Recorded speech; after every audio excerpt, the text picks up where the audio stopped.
ట్విట్టర్లో ఒక పోస్ట్ వచ్చిందనమాట అప్పుడెప్పుడో you know describe your favourite film without mentioning the name of it అని. నేనేమన్నా అంటే you don't just inherit genes and wealth, but you also inherit the sins of your parents. You can you can't be better than Godfather. ఎన్నిసార్లు అంటే ఇన్నిసార్లు చూసిన తర్వాత కూడా I can't even think of a film that is better than God father.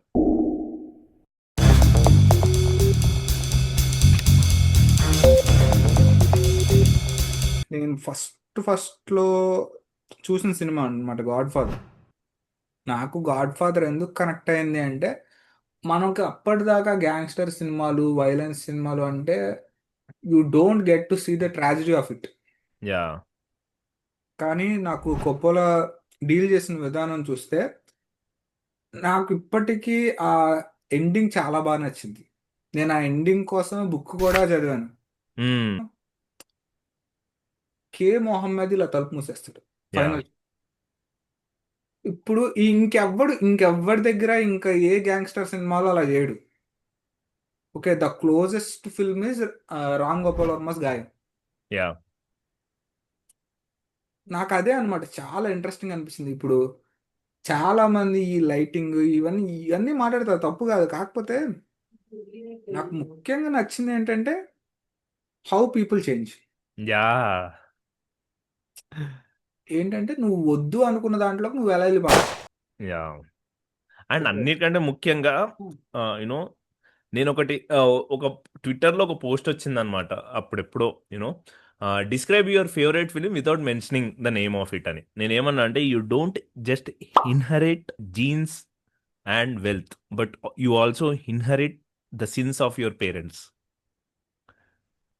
You know and ఈ particular thing మాట్లాడడానికి కారణం is one of my favourite scenes in the first part.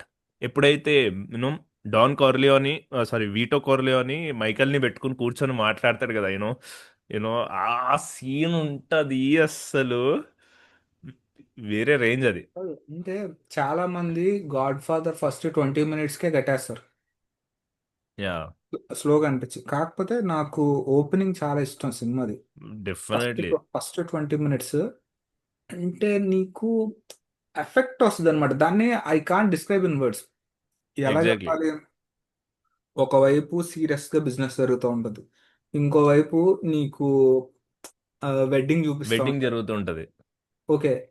ఆ, ఈ బిజినెస్ అయిపోయిన తర్వాత డాన్ అటు వెళ్తాడు అనమాట. డాన్ ఆ వెడ్డింగ్లోకి వెళ్తాడు. ఆ వెడ్డింగ్లో నీకు ఆ 20 మినిట్స్లో నీకు సినిమాలో క్యారెక్టర్స్ అన్నిటిని, వాటి ఎస్టాబ్లిష్ పర్సనాలిటీ ట్రైట్స్ చేస్తాడు. అన్నిటిని మొత్తం చూపించేస్తాడు. ఈవెన్ ఎంత డీటెయిల్గా వెళ్తాడంటే ఎన్జో అనే ఒక బేకర్ ఉంటాడు చూడు, బేకర్. ఎన్జోని కూడా ఇంట్రడ్యూస్ చేస్తాడు. నువ్వు యాక్చువల్లీ వాళ్ళు వెడ్డింగ్ కేక్ తీసుకొచ్చేటప్పుడు ఎన్జో ఎన్జో వాళ్ళ మామయ్య కూడా ఉంటారు ఆ షాట్ లో. ఆ, అంటే సినిమాస్లో నిద్రపోతా అంటారు కదా. నాకు నాకైతే ఎప్పుడు అనిపించలేదు. నేను 3 సార్లు చూసాను గాడ్ ఫాదర్. అంటే నువ్వు 100 సార్లు చూసిండాలి, అది వేరే విషయం.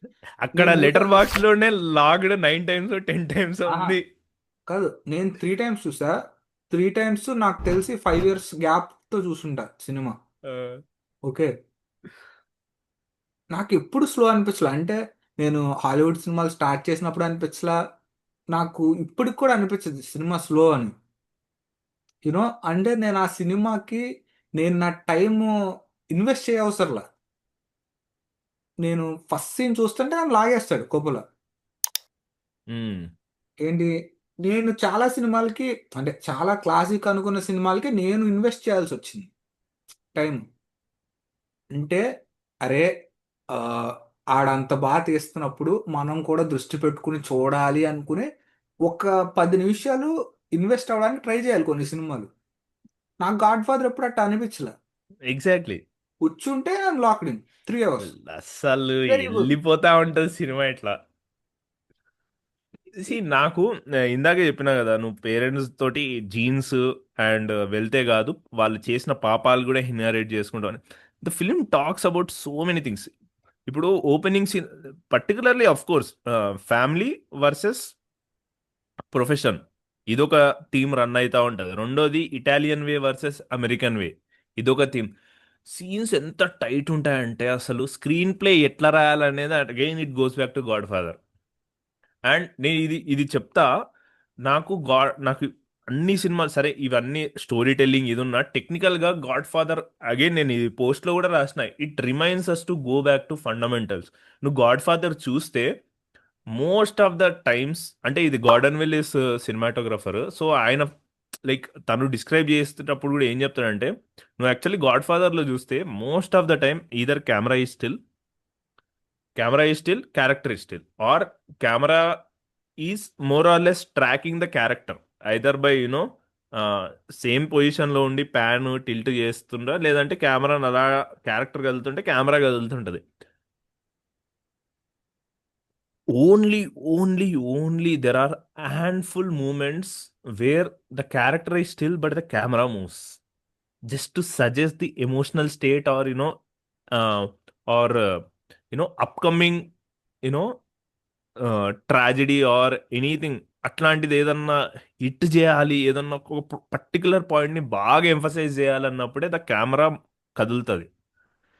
అది ఎన్ని ఎన్ని స్పెసిఫిక్ మూమెంట్స్లో జరుగుతాయంటే, చిన్న చిన్న కాదు, ఎన్ని తక్కువ సార్లు జరిగితే అంత ఎక్కువ ఇంపాక్ట్ ఉంటుంది కదా, ప్రతిసారి జరిగితే ఇంపాక్ట్ ఉండదు. పార్ట్ వన్లో నువ్వు చూస్తే ఆల్మోస్ట్ కెమెరా స్టిల్ ఉంటుంది, క్యారెక్టర్ మోరలెస్. ఓన్లీ వన్స్ మైకల్ కార్లియోని కూర్చుని, యూనో నేను ఐ థింక్ యూనో వాడిని చంపేస్తా అన్నప్పుడు వైట్ షాట్ నుంచి అలా మెల్లిగా మెల్లిగా They're not killing both. ఏమంటాడు అప్పుడు అది అలా వెళ్ళి క్లోజ్ అప్ అయిపోతుంది. అదొక one scene where the camera moves in. Then ఇది ఇక్కడ ఆ, మ్, మళ్ళీ రెస్టారెంట్ సీన్ లో కూడా లాస్ట్ కి వాడు గన్ను తీసి చంపే ముందు స్లైట్ గా కెమెరా కదులుతా ఉంటది అనమాట. క్యారెక్టర్ స్టిల్ ఉంటది, కెమెరా కదులుతా ఉంటది. ఆ తర్వాత సెకండ్ పార్ట్ లో కూడా అంతే, ఒకటే షాట్ లో సెకండ్ పార్ట్ లో the very first time character ఉంటది, కెమెరా కదులుతూ నిన్ను ఒక ఎమోషన్ క్రియేట్ చేయాలనుకుంటుంది చూడు, అది ఎప్పుడు జరుగుతుంది అంటే just before you know Tom Hagen reveal చేస్తాడు క్యూబా నుంచి వచ్చిన తర్వాత. ఇలా అంటాడు అనమాట, యాక్చువల్లీ నీకు ఒకటి చెప్పాలి అంటే, ఏంటి అంటే, ఏంది చెప్పు అంటే, ఇట్లా యూనో అబార్షన్ గురించి చెప్తాడు. యూనో అప్పుడు అది అది జస్ట్ రివీల్ చేసే ముందు మిస్క్యారేజ్ అని చెప్తారు. జస్ట్ అది రివీల్ చేసే ముందు కెమెరా ఇలా కదులుతుంది కొంచెం. ఎంత అస్సలు అది థియేటర్లో చూసినప్పుడు అంటే it creates a certain emotion. ఆ తర్వాత ఇంకో మళ్ళీ అది ఎప్పుడు మళ్ళీ మారుస్తాడంటే, మళ్ళీ అదే ఇంపాక్ట్ ఎప్పుడు తీసుకొస్తాడంటే లాస్ట్ సీన్లో మైకల్ ఇలా ఒక్కడే కూర్చుని ఉంటాడు పార్క్లో, అలా కెమెరా వెళ్ళి అలా క్లోజ్లో పడుతుంది. అసలు సినిమాటోగ్రఫీ నేను చెప్తున్నా కదా, 50 yearsలో దీన్ని కొట్టే సినిమాటోగ్రఫీ రాలేదు అసలు. ఇట్స్ నాట్ అబౌట్ కెమెరా ఎన్ని అసలు కలిగింది, కెమెరాతో స్టోరీ చెప్పడం అనేది సినిమాటోగ్రఫీ. బ్యూటిఫుల్ విజువల్స్ కాదు, లైట్లు కాదు, ఏది కాదు, నువ్వు కలర్లు కాదు, నువ్వు కెమెరాతో స్టోరీని ఎలా చెప్తున్నావు. I think Godfather is the greatest ఆ ఆస్పెక్ట్లో కూడా. అసలు ఇంకా వెళ్ళేది అంటే you can't be better than Godfather. You can never be better than Godfather, unless and అంటే ఏదో ఎవడో వచ్చి ఇంకా మొత్తం కొట్టి పారేసి you can't be better than Godfather. ఎన్నిసార్లు అంటే ఇన్నిసార్లు చూసిన తర్వాత కూడా I can't even think of a film that is better than Godfather. So part 1 and part 2 included. It's just అంటే ఒక కొన్ని రీజన్స్ ఉంటాయి కదా, this is the reason why I got into film making అని. Godfather చూసిన ప్రతిసారి it validates me, this is why you are into film making అని. I mean technical aspects కానీ, స్టోరీ టెల్లింగ్ ఆస్పెక్ట్స్ కానీ, politics కానీ, the way Coppola integrated politics into his films. నువ్వు actually చూస్తే గాడ్ ఫాదర్లో it's a very very political line ఒకటి ఉంటుంది పార్ట్ 2లో. Part 1 is very political, it's about tragedy of America, actually tragedy of American capitalism, and it's also tragedy of Michael Corleone. నువ్వు second దాంట్లో ఒక లైన్ ఉంటుంది అనమాట, ఎప్పుడైతే క్యూబాలో ఆ, మైకెల్ వెళ్ళి డీల్ కుదుర్చుకుందాం అనుకుంటాడో వాడి హైమన్ రాత్తో, వాడు రోడ్డు పైన చూస్తాడనమాట. నేను ఇందాక రోడ్డు మీద వచ్చి చూస్తుంటే there was a revolutionary who kind of bombed himself in the car అంటాడు. ఆ, అప్పుడు అమర్నాథ్ అంటాడు, oh I have been seeing this since the days I was with your father, these revolutionaries are అది ఇది అన్న తర్వాత ఒక మాట అంటాడు, you know the soldiers are paid but the revolutionaries are not, still he killed himself. So they are bound to win. But it occurred to me, the soldiers are paid to fight. The rebels aren't. What does that tell you? They can win. You know అసలు ఇంకా sub టెక్స్ట్లోకి వెళ్తే ప్రతి line అస్సలు second పార్ట్లో if you observe అసలు you can literally see, అంటే ఒక video essay ఉంది జస్ట్ మైకల్ కార్లియోని కళ్ళ పైన entire video essay God father part 2 ఎలా చూస్తాడు తెలుసా? బికాస్ సినిమా స్టార్ట్ అయ్యేది ఎప్పుడు, ఒక్కసారి అటాక్ అయిన తర్వాత, అటాక్ అయిన దగ్గర నుంచి ఎవడు అని తెలుసుకునేంత వరకు ఆల్పచినో ఆ కిల్లర్నే చూస్తుంటాడు. ఎవడై ఉంటాడు ప్రతిసారి క్యారెక్టర్ని చూసేటప్పుడు ఇలా చూస్తాడు. చాలా ఇంటెన్స్గా చూస్తాడు. ఈడేనా కాదా. జస్ట్ ఇమాజిన్ ఆల్పచినో కళ్ళ పైన ఒక వీడియో వేసిండ్రు తెలుసా? ఆ పర్ఫార్మెన్స్ అసలు ప- ఒక్కొక్క character performance, cinematography, sound design, edit, screenplay, నేను చెప్తున్నా you can be better than Godfather. ఎంత అయిపోయినా చేసుకోవచ్చు కింద. And most importantly, Godfather is not a gangster film, it's a family film. Or you can just say it as a film. It's a drama. It's not a crime film. Goodfellas better than Godfather. See, Prove me wrong. Prove me wrong నేను కాదు, నువ్వు వెళ్ళి స్కార్సెసీని అడిగితే Scorsese will explain you that. నేను ఖచ్చితంగా రాసిస్తా. నేను కాదు చెప్పాల్సింది, స్కార్సెసీయే చెప్తాడు. గాడ్ ఫాదర్, ఐ థింక్ స్కార్సెసీది కొపోలాది ఒక ఇంటర్వ్యూ ఉంటుంది, ఇద్దరు కూర్చుని మాట్లాడతారు. I think that interview was shot in 90s అనుకుంటా, 1990sలో. Because Godfather part 2 direct చేయడానికి ఆ, అంటే ఒక్కసారి కొపోలాతో పార్ట్ 1 అయిపోయిన తర్వాత పార్ట్ 2 డిరెక్ట్ చేయడానికి ఇంకో ఇటాలియన్ అమెరికన్ వెతికేటప్పుడు Scorsese was also one of the options అనమాట. So that was also there. But prove me wrong ఏంది, డెఫినెట్లీ నేను డిబేట్లోకి దిగుతా. సో గాడ్ ఫాదర్ గురించి శ్రీరామ్ని గెలపద్దు, మీరే అవుట్ అయిపోతారు. ఏదిస్తా అంటే, నేను ఒకటే ఈ స్టేజ్కి కానీ ఎవరైనా చూడాలనుకునే వాళ్ళకి నేను ఒకటే సజెషన్ ఏమిస్తా అంటే, ఎవ్వరు లేనప్పుడు జస్ట్ నువ్వు నీ ల్యాప్టాప్, నువ్వు నీ TV screen, maximum head phones prefer చేసి మునిగిపోవాలి సినిమాలో. నువ్వు అన్నెసెసరీ డిస్ట్రాక్షన్స్, అటు పోయి ఫ్రిడ్జ్లో ఇది తీసుకుని వస్తాయి, దట్ గాడ్ ఫాదర్ అట్లా వర్క్ అవ్వదు.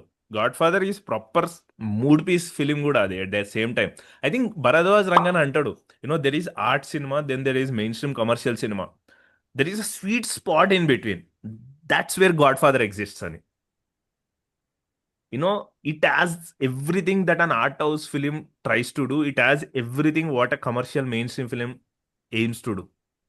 It is it is at that sweet spot. So నేను అసలు బీభత్సం అది.